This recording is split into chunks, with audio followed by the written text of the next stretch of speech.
कि आप सब लोग अपने घरों में खैर खैरियत से होंगे, जहाँ रहें खुश रहें आबाद रहें। तो आज हम आपके लिए एक मीठी आसान सी डिश लेके आए हैं। गाजर खीर हम आपके लिए बनाएंगे। तो चलिए आइए शुरू करते हैं।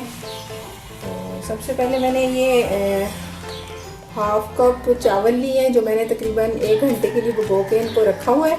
तो अब इनको हम जूसर ब्लेंडर में डाल के हल्का सा ब्लेंड करेंगे ताकि हमारी खीर जल्दी से बन जाए।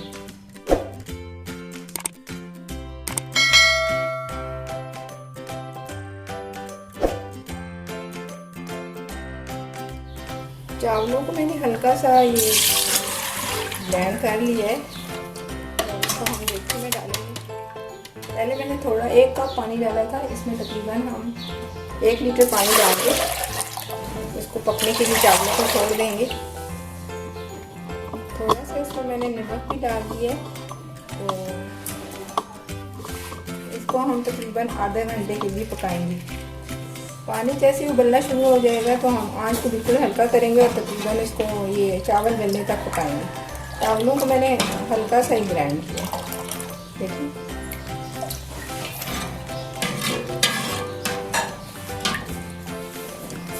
पानी उबलना शुरू हो गया है तो अब हम चावलों को जो है वो गलने तक पकाएंगे और आंच को हल्का कर देंगे। तो चावल जो हमने ग्राइंड करके रखे थे ये गल गए हैं। तो अब इसमें हम दूध शामिल करेंगे।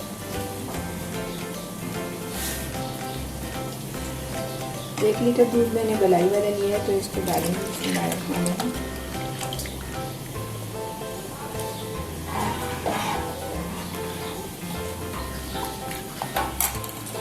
आंच को थोड़ा तेज कर देंगे।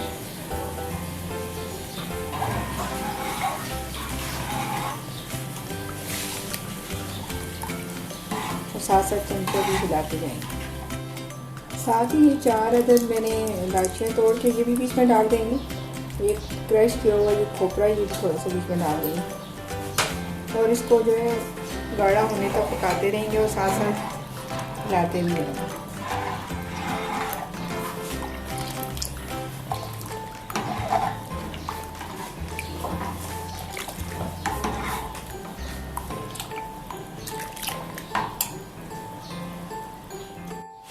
जब ऐसे दूध उबलने लगे तो आंच को थोड़ा हल्का कर दें और गाढ़ा होने तक पकाना है। खीर को जो है गाढ़ा होने तक पकाना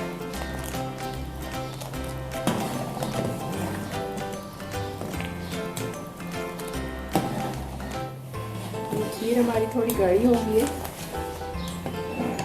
एक गाजर को हमने कद्दूकश करके रखा है, वो इसमें डालेंगे। इसमें लाए रखाना है और इसको और थोड़ा गाढ़ा करेंगे। आंच जो है वो मीडियम पे ही है।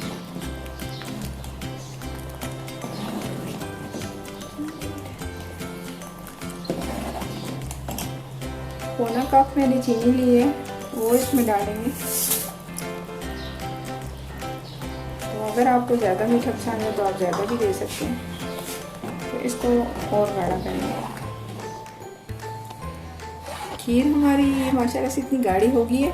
तो अब हम चूल्हे को ऑफ करेंगे और इसको जो है थोड़ा सा ठंडा होने पर बाउल में निकाल लेंगे और ऊपर से गार्निश कर लेंगे बादाम और खजूर वगैरह से। इसको हमने खीर को हमने बाउल में निकाल लिया। अब इसको ये बारीक बारीक मैंने खजूर काट के इसको गार्निश कर दी। आप अपनी मर्जी से जो चीज़ गार्निश के लिए इस्तेमाल करना चाहें।